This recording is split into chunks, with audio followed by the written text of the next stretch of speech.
Thank you, Brother Richard, and thank you to Linder Road. What a privilege it is to be back here again with people whose work I so deeply admire. I am thankful that you're here, and I am thankful that we are here together. And I'm thankful for this great topic, the evidence for God demands a verdict. About 2 months ago, early August 2021, a body was found in a farmer's field about an hour north of Chattanooga, where we live, less than an hour from our house. It took several days to identify the body because the body had been damaged by wild animals. Several pieces of the skull were completely missing, and other parts of the body had also been damaged. When they were able to identify the body, they realized that it was a woman from a nearby town who was well known to police for conducting an illicit profession and who also struggled with drug abuse. And I happened to know the detective who was investigating this case, and I was able to get some of his insight into his investigation and how he's going about trying to figure out what happened. And of course, the first question is it murder? Is it a homicide? Or is it something else? Other possibilities, obviously, an animal. Because certainly animals had been in the area and had done damage to the body. Did that damage occur then cause the death? Or did it all happen after the death? Her history with illicit substances also raised the question of whether or not it was a natural cause or a cause that was chemically induced. And I don't know the answer to those questions yet because he has to protect the information that he shares, but he has told me it was a homicide. And I know from experience and from watching detective shows that there are certain indicators, if a person is struck with certain kinds of objects, that leave certain kinds of marks or evidence so that you can know this was not a limb falling from the sky. This did not happen as the result of a fall to the ground. This did not happen as the result of teeth or claws of an animal. This happened as the result of something sharp being swung. And so when you know it's something sharp being swung, and especially if there are multiple blows, you know that there is an agent. You know that there is intent. You know that there is a purpose behind the cause. That type of reasoning, which is used in criminal investigations, civil investigations, lawsuits, and other court cases of all types, going to causation and what causes what, is exactly the type of inquiry that happens in the sciences.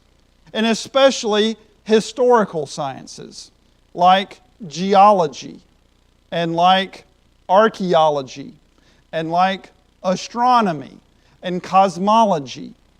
These sciences cannot go into the laboratory and perform tests and deduct exact truth from those laboratory tests. Instead, they have to form hypotheses, much like, was it an animal? Was it a heart attack? Was it drugs? Was it a sharp object in the hand of a human being?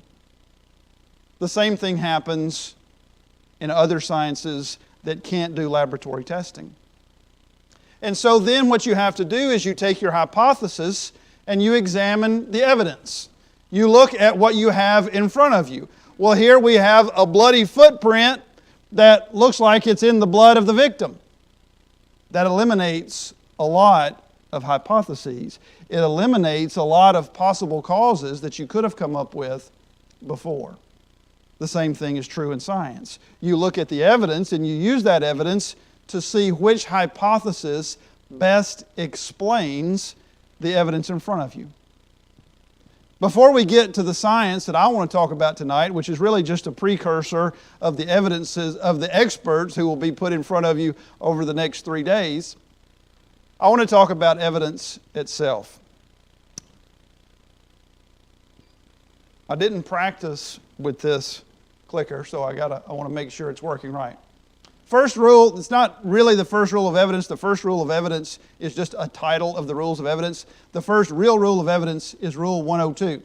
This I copied from the federal rules of evidence, which apply in every federal court in the United States.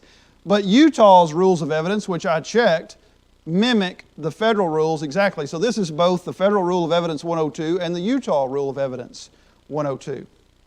But the first rule of evidence is this: these rules should be construed so as to administer every proceeding fairly, eliminate unjustifiable expense and delay, and promote the development of evidence law, and here it is, to the end of ascertaining the truth and securing a just determination.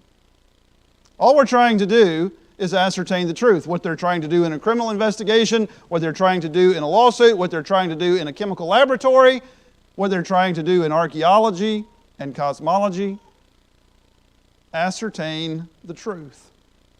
And so you have certain rules that govern that evidence, and what evidence you have to look at, and what evidence you shouldn't look at, or how you shouldn't look at evidence. I used to hear on television and in the movies, I no longer can watch those TV shows or movies about lawsuits and trials and stuff because I get distracted by too many other things. But before, when I was able to watch them, I used to hear lawyers saying you would have a witness on the stand, and one lawyer is up there asking the witness question, and the other lawyer at counsel table stands up, "Objection, Your Honor, lacks foundation." And I used to wonder myself, what does that mean, lacks foundation? To be honest with you, even after I got out of law school, I still wondered for quite a while. But I think I've got a bit of a grasp on it now. But the foundation of that rule is the idea of how do you know? How do you know what you claim you know? And it's represented in one part of the rules of evidence in Rule 602, which is titled Need for Personal Knowledge. That rule says the witness may testify to a matter only if evidence is introduced sufficient to support a finding that the witness has personal knowledge of the matter. Evidence to prove personal knowledge may consist of the witness's own testimony. This rule does not apply to a witness's expert testimony under Rule 703. But what that means is, we don't really care what you think happened. We don't really care what your opinion is about what might have happened. The law, and really any scrutinized evidence in any field, is about what do you actually know. And for the law, that means you saw it, you heard it, you felt it, you smelled it, or you tasted it. It came through one of your five senses. And that does not include what other people told you. You hear a lot about hearsay. Well, this is really the foundational rule that makes hearsay make sense. You really, philosophically don't even need a hearsay rule. There are several hearsay rules to clarify what the law should be. But it's really about, were you there, did you see it, or did you only hear about it? And so what we're trying to do is we're trying to ascertain truth by sticking only to knowledge and only to evidence. And before we get into the science here, I want to say that I believe, and I am pretty sure all of the other speakers and all of the leaders here at Linder Road believe, that religion has nothing to fear from science. The belief in God, the belief in a 6-day creation as recorded in Genesis, has nothing to fear from honest scientific inquiry. I know Michael Houts is scheduled to talk about that very thing. But the rules of evidence in our legal system, in pretty much all of Western civilization's jurisprudence, actually comes from ideas in the Bible.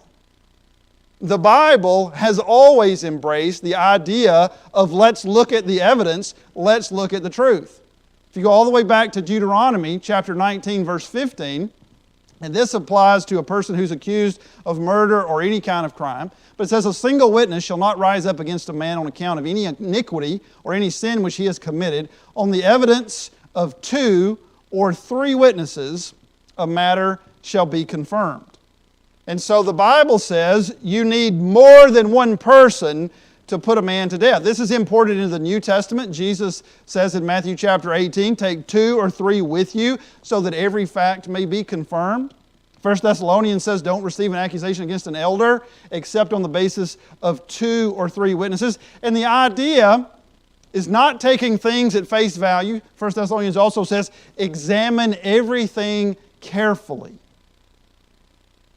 People who believe in Christ, people who walk according to the New Testament, have nothing to fear from scientific inquiry and scientific evidence. Nothing whatsoever. So, let's talk about the arguments. I want to present a version of 2 different arguments to you tonight because our topic is the evidence for God demands a verdict. And I am an advocate, I am an attorney, and I am advocating for a certain position. And so I'll admit that. I come in here with an agenda. But I want to talk to the people who don't come with the same agenda. I want to talk to the people who don't come in here expecting to agree with me. And I want to ask, will you evaluate the evidence and just look and think about, reason with what the evidence really shows throughout the presentations, the 22 presentations that are planned for this week? So, first argument, often called the cosmological argument, the argument from first cause, or the idea of first cause, often illustrated with the chicken or the egg. And the chicken or the egg, which comes first, the chicken or the egg? And what that conundrum points out is a contingency. The chicken is dependent or contingent upon the egg for it to exist, and the egg is contingent on the chicken for it to exist. And so there's a conundrum, often called an infinite regression. You go back in time. My daughter has 7 chickens. They all are hens. They all lay eggs. She sells eggs. Sometimes we get 2 eggs in a day. Sometimes we get 6 eggs in a day. You know what we've never gotten? We've never gotten an egg with a chicken inside it. Because a chicken will not give you another chicken. You've got to have 2, and one of them has to be a rooster. You have to have a rooster and a hen. We don't have a rooster, so we never get more chickens. The infinite regression is not 1 chicken, 1 egg backward. It's 2 chickens and eggs backwards. But the cosmological argument is similar in that the cosmological argument points out that everything is an effect. Everything comes from something else. The chicken comes from the egg comes from the chicken. Well, I come from parents who came from parents. You came from parents who came from parents who came from parents. And the cosmological argument points out that an infinite regression is simply impossible because the first thing could have never happened. Now, mostly in the last 50 years, it really started in the 1950s and 1960s, but it really gained popular and widespread support in the scientific community and then in the rest of the world, is the belief, the understanding that the universe itself has specific evidence that points to a specific point in time of creation. Albert Einstein resisted this idea, dismissed it, said it's not true, said you're promoting biblical creationism. But shown the evidence, he changed his opinion, as did many other sciences. But it's called the Big Bang. But basically, the Big Bang came from the idea, and that's a negative, pejorative name that was given to it by a scientist who resisted it because he believed that it supported biblical creationism, and he was right. But he called it the Big Bang. Now, everybody calls it the Big Bang. But the Big Bang came from the observation that the universe, everything is getting further and further apart. All of the matter keeps going out and out and out. And Stephen Hawking pioneered this back in the 1960s when he was working on his PhD at Cambridge. And he did the math backwards. He said, okay, well, we see the math and how everything is moving further and further away. So if we reverse the math and go in the opposite direction, then we see everything coming down to the smallest possible point, called a singularity. Now, you may have been told in school, as I was, that we're talking about something the size of a pinhead. That's not true. Not true at all. Hawking and his cohort said that they could calculate it down to point, then a bunch of zeros, at least 12 zeros, 1 centimeters. You're talking about a nanoparticle. You're talking about subatomic level. You're talking about something that the human eye could never see, a microscope couldn't see. So what they're saying is that it all exploded. And then the interesting thing about the Big Bang is that it has gotten such wide acceptance because it actually made some predictions that turned out to be accurate before the things were actually discovered. It predicted cosmic microwave background radiation. It predicted certain distributions of matter in the universe. And then those things were later observed, and then people became more and more convinced. And so now the Big Bang is put out there as an alternative to creation, but what the Big Bang actually shows is that everything in the universe started at a specific moment in time. I'll give you a quote from physicist Paul Davies. Paul Davies is a researcher, a theoretical physicist, a cosmologist, and also does cancer research and cellular research. He's a professor in Arizona, but he's also associated with other universities, including 2 in Europe. But he is not a creationist. He does not believe, I'm pretty sure he does not believe in God. He certainly doesn't believe in biblical creation. And so I would disagree with him on a lot of things. But here's what he says about the Big Bang. If we extrapolate this prediction to its extreme, we reach a point when all distances in the universe have shrunk to 0. An initial cosmological singularity, therefore, forms a past temporal extremity to the universe. Past temporal extremity is science speak for a moment in time before which you cannot go.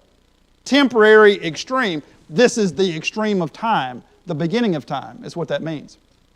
For this reason, most cosmologists think of the initial singularity as the beginning of the universe.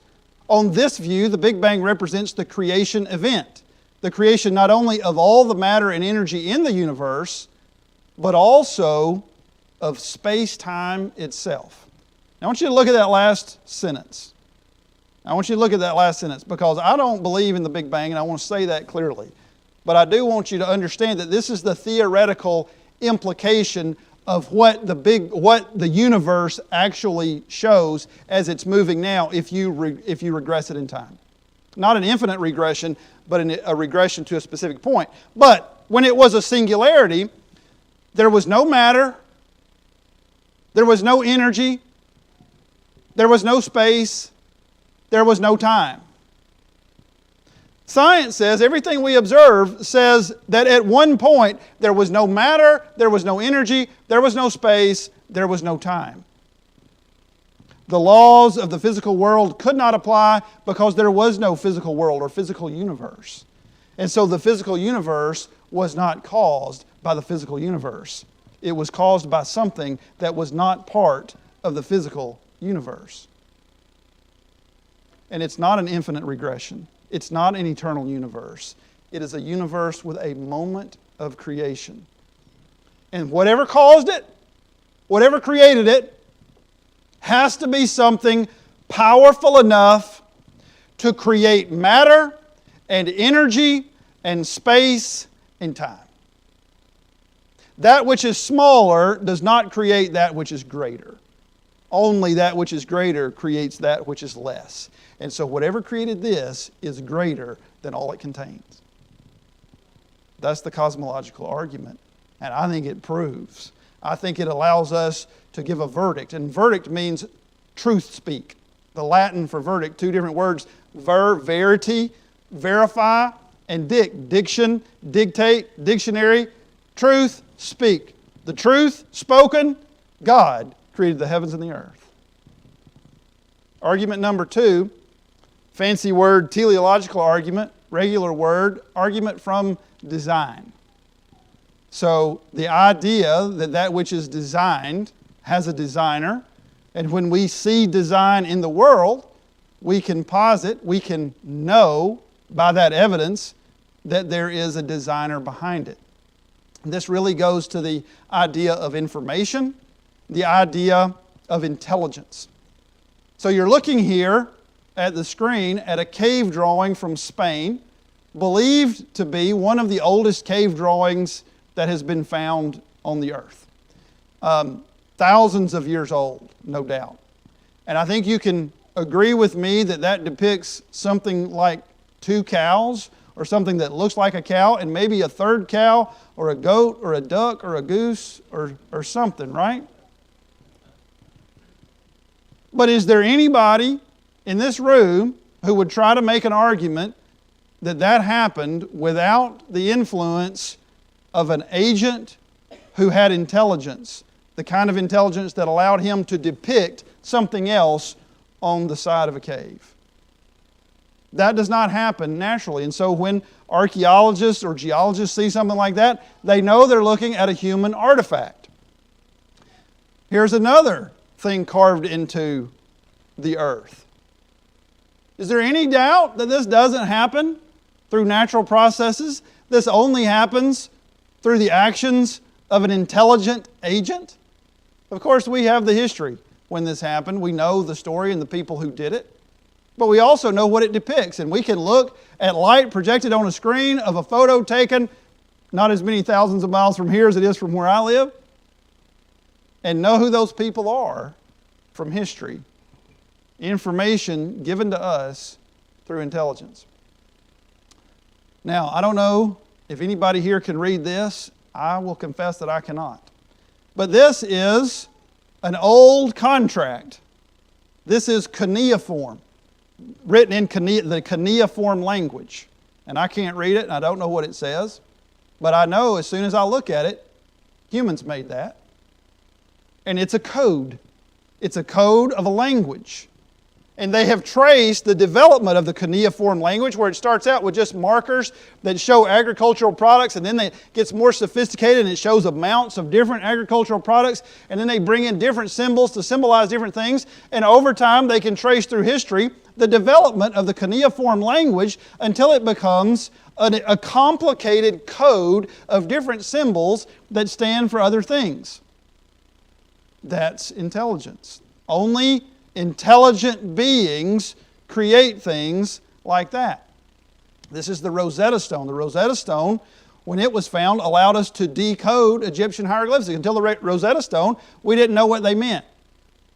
Or think about NASA. Think about the NASA project to try to find intelligent life in outer space. For decades, NASA has been monitoring cosmic radiation, radio waves, other types of radiation coming from outer space, and they're looking for specific patterns or information in that radiation. They never found any, but they know as soon as they find any evidence of a complex code or complex specified information in a radio wave, that they have evidence of an intelligence somewhere other than Earth. Because specified information only comes from intelligent agents. So why are you telling me this? What's the big deal? Well, every cell in your body, every cell in every plant that you drove by when you came here, every cell of bacteria, every cell of a virus, single cell, the most basic, simple organisms, have a complex information code inside called DNA. DNA is a complicated code of specific, complex information in a specific order. So the way DNA works is it has a double helix with nucleotide or chemical bases that go between those two double helix. And different combinations of those chemicals between those two strings on the outside form a code similar to letters, really more similar to a computer code, a binary code. But DNA is a little bit more complicated. In a computer, a binary code is all zeros and ones. And so in my computer, it looks like English words, but deep in the heart of this thing, it's really zeros and ones. And that creates the projection of the English code. It translates it into the English code. Well, instead of 2 digits like binary code, DNA has 4. But they're organized in specific complex ways to create different things. But a strand of DNA, doesn't create anything itself. It doesn't create more DNA. It doesn't create any of the other structures of the cell. It only holds the information. RNA comes and it pulls up the DNA, unwraps it, separates it, copies a piece of it, puts it back together, wraps it back up, puts it back down, and then takes that code from RNA somewhere else, often to a ribosome, and with that code knows how to make what needs to be made. And so it's not just an information recording system. When it's added to RNA and the different types of RNA and the ribosomes and the different molecular machinery in the cell, it is a recording, processing, and manufacturing system that's all based on a blueprint in DNA. But DNA in one simple cell of life contains enough information to make thousands and thousands of different molecules that turn into machinery in your cell. It gets translated, and then things get put into order, and it's just one of the most complicated things you've ever seen. Here's how Stephen Meyer described it in his book, Signature in the Cell.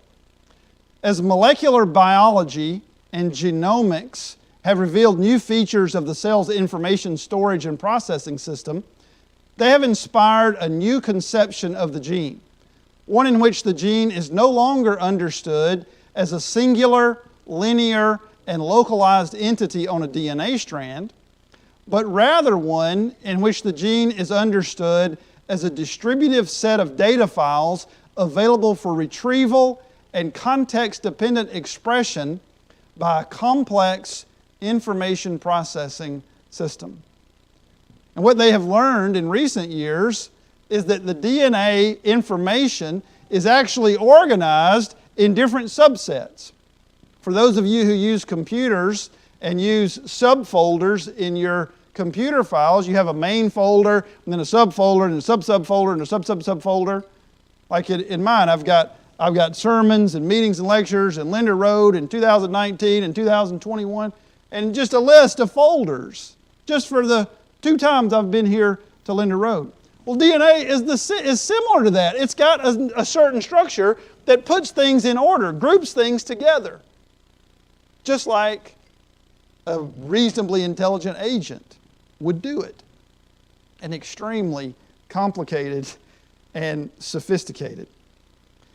It's optimized for information storage. The DNA does not just float freely in your cell. It's actually wrapped tightly around a spool called a nucleosome. The nucleosomes are made up of proteins, which are created according to the pattern contained in the DNA. But they're wrapped so tightly around the nucleosomes that you can compress this information down and increase the information storage capacity into a tiny space, a molecular machine that is far more sophisticated than any computer program we've ever seen. Richard Dawkins, probably the most well-known opponent and one of the most insulting and vociferous opponents of the idea of intelligent design, said this: the machine code of genes is uncannily computer-like. Non-scientist, but computer person Bill Gates, DNA is like a computer program, but far, far more advanced than any software ever created.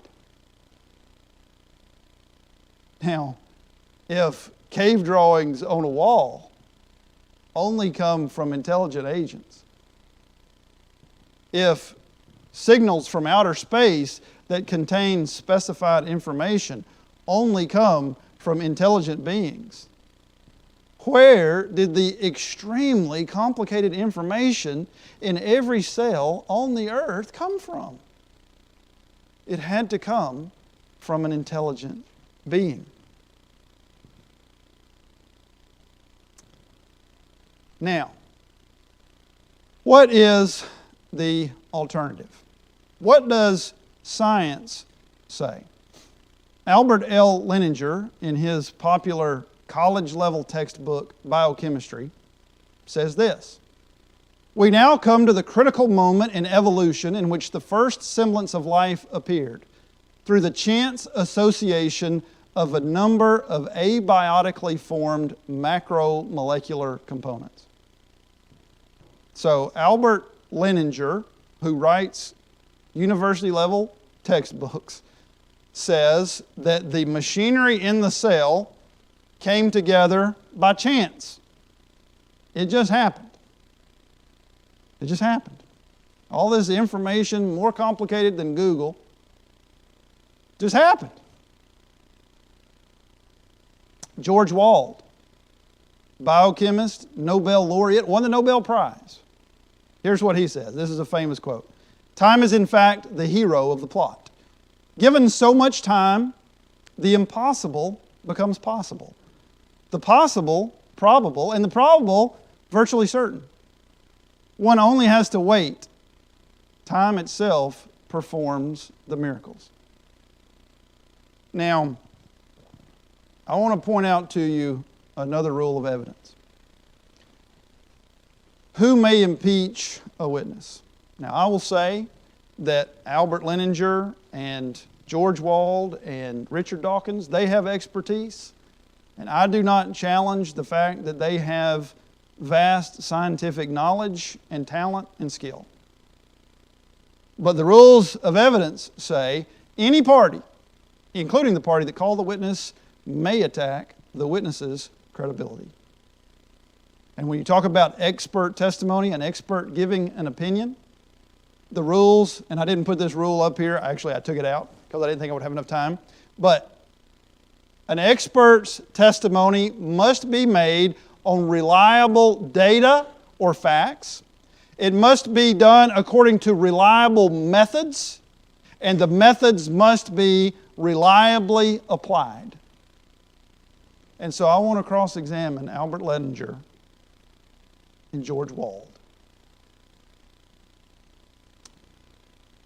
The Bible says it this way: "The first to plead his case seems right until another comes and examines him." I don't want to talk about the entirety of the cell. I don't want to talk about all of the complicated machinery and the thousands of proteins in just a simple cell. Let's talk about one protein. Every protein is made up of amino acids. And there are 20 different amino acids that are chemically bonded in a chain to make a protein.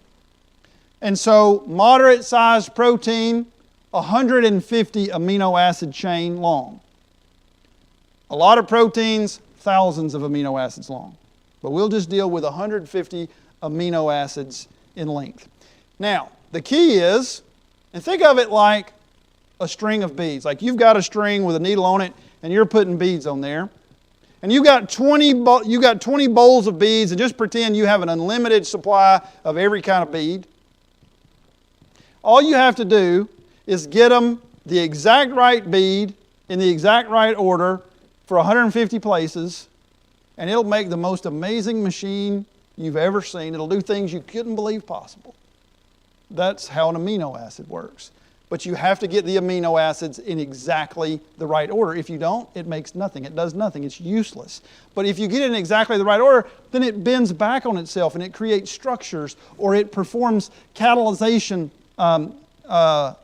properties or things like that that perform all of these different things in the cell.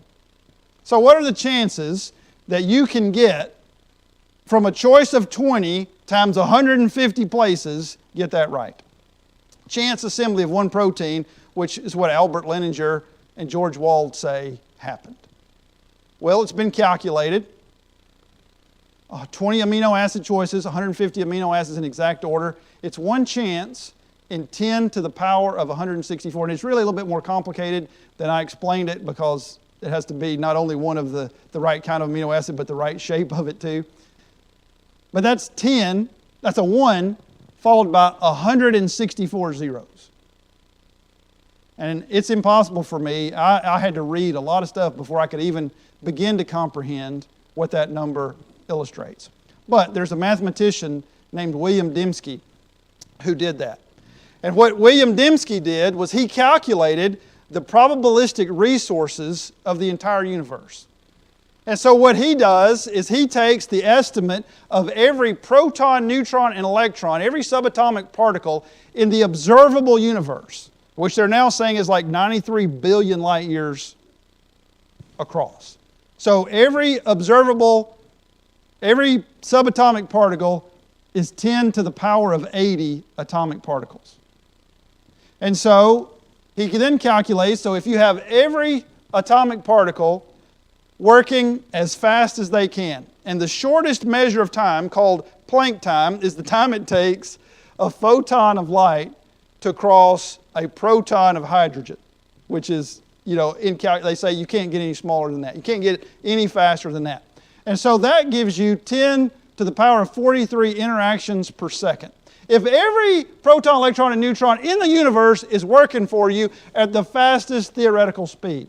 So how many seconds do they get to do that? I don't believe in the Big Bang. I don't believe the Earth is 13.8 billion years old, but that's what the scientists say. And so that's what he used. He says there's been 10 to the power of 16 seconds since the Big Bang. And so you multiply all that together to get the probabilistic capacity of the universe, and it's 10 to the power of 139. He says anything less likely than 1 in 10 to the power of 39 could never have happened in the observable universe. One protein, 10 to the power of 164. Now you may think to yourself, as I did when I first saw these numbers, well, we're 2/3 of the way there. That's not how exponents work. You multiply that by 10. You can do 10 more universes, which according to their math is 137 or 138 billion years. You're only at 10 to the power of 140. It's 25 orders of magnitude impossible. One protein, moderate length, and you need thousands. Albert Linder, George Wald, they can't answer that. There is no answer to that. Here's what Stephen Meyer says. Structures exhibiting specified complexity are completely unknown in nature apart from RNA, DNA, RNA, and proteins. Specified complexity. Think of a phone number. My phone number is 10 digits long. I suspect your phone number is 10 digits long if you have a cell phone, right? And every one of those digits is somewhere between 0 and 9. So if you want to call me, just use that information and dial my number. Right? You got to know which number in which order. If I gave you 9 out of the 10, you probably wouldn't try to call me because it would take you too long. That's specified complexity. Specific information in a specific order that creates a code that has an effect, just like a phone number. That's what he says. This only exists in nature in DNA, RNA, and proteins. Nowhere else. Nevertheless, human artifacts and technology, paintings, signs, written text, spoken language, ancient hieroglyphics, integrated circuits, machine codes, computer hardware and software exhibit specified complexity. Among those, software and its encoded sequences of digital characters function in a way that most closely parallels the base sequences of DNA. We know from uniform and repeated experience of a kind of a cause that is capable of producing functionally integrated multi-part systems. Engineers, by virtue of their power of conscious deliberation and rationality, can produce systems that exemplify multi-part functional integration. We also know that intelligent agents can produce complex, functionally integrated systems specifically for processing information. And that's what happens in DNA. Here's the thing about DNA. DNA can't replicate itself. It has to have RNA to replicate itself. RNA cannot create itself. It has to have the code from DNA to create RNA. RNA has to have proteins to replicate itself or to create other proteins. Proteins are needed in the creation of other proteins and even their own kind of protein. And all of these processes require a fuel, usually a chemical called ATP. But the processing of ATP requires information from DNA, and then the processing requires ATP to process more ATP. You don't have a chicken and an egg problem. All of these things are interdependent. None of them can do anything without the other. It's functionally integrated with an enormous amount of specified complexity. Intelligence is the only known cause of complex, functionally integrated information processing systems. It follows once again that intelligent design stands as the best, most causally adequate explanation for this feature of the cell, just as it stands as the best explanation for the origin of the information present in DNA itself. Here's what I would like for you to understand. Information and intelligence is not dependent on the physical universe. If you have learned anything today, if you have taken any new information in your brain, the amount of matter inside your brain didn't change. And I can press a couple of buttons here and download an entire library of more information onto this computer. And this computer won't weigh any different than it did before, because that information has no weight. It has no mass. Now, it requires physical space to record it and to store it, but the information itself is material, physical, independent. Information does not arise from the physical. Information can be stored on the physical. Information can be used to impose order on the physical, but it does not depend on the physical. But it's in our DNA. It's in our genetic code. The universe had a beginning. It had a beginning that was caused by something powerful enough to create matter and energy and space and time, and intelligent enough to design DNA and life itself. The Bible said it first. In the beginning, God. In the beginning, God. God came first. God is greater than the universe. God is greater than the physical, material world. In the beginning was the Word. Word, information, logos came first. In the beginning was the Word, and the Word was with God, and the Word was God. He was in the beginning with God. All things came into being by Him, and apart from Him, nothing came into being that has come into being. And being itself testifies to the information that pre-existed being. Pre-existed the beginning, the first cause. And so Jesus told the woman at the well, God is spirit. And those who worship Him must worship in spirit and in truth. You are not the sum of the matter and energy and chemicals and electricity in your body. You are created by a divine being with a divine identity that will go on after your physical body is gone. And that's the truth. So we've looked at the evidence.